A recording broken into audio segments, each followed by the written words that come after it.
In some Scrabble sets, unscrupulous players could feel for the useful blank tiles as they had no engraving on them. However, 1940s editions permitted a hack that was even more game-breaking.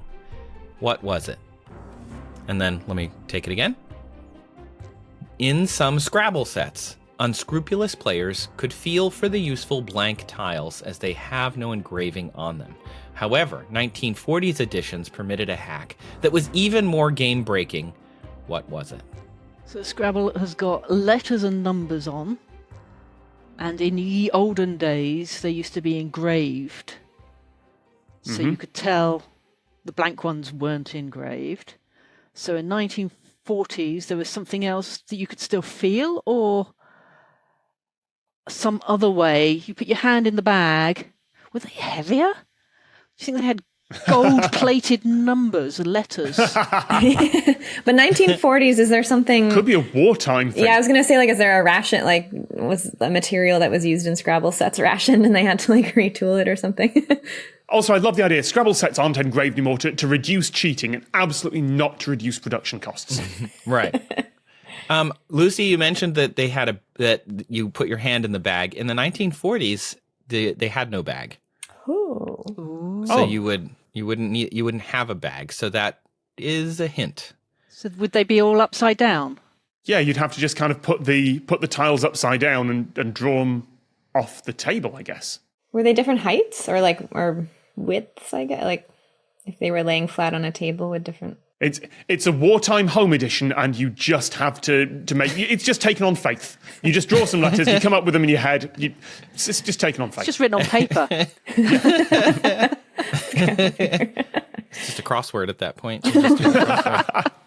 Like, how can you tell... Even if the letters are upside down without a bag, how can you tell what letter you're pulling? Or maybe you're just looking for the blank ones. Yeah, if you're looking for anyone specifically. They were see-through because they were so thin. You could just make a bag.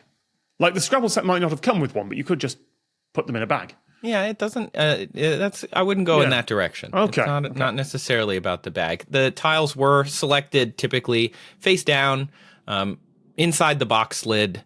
It wasn't something necessarily about the placement of the tiles. Think more about how, when you're playing Scrabble, you've got your tiles in front of you, and you have to play or pick a tile. And so you're trying to spell those words. What would you do? And if you wanted to break the game, so you wanted to pick the one you wanted, did they make, were there like different types of, like, did they make different sounds as they clinked against each other? It's like acoustic. You're on the right track. Not necessarily clinky. You're on the right track. But it does have to do with the material that the tile... Oh, different grains? Like, could you feel the grains with your fingers, maybe? I think that's pretty darn close. So what's different in the 1940s? Is this a wartime thing? Is this a set? It doesn't have to do with the wartime one. Oh, it's just bad design. Okay. It's just bad design, really. And similar to the last question, very observant people. And Molly, you're like so close. It really is very close to what you just said. Softness of the wood? Like, could you, if you like... Was it wood? They were made of wood. Which means you can memorize the patterns on the back of the tiles? Oh, from the grain. Oh, from the grain. Okay.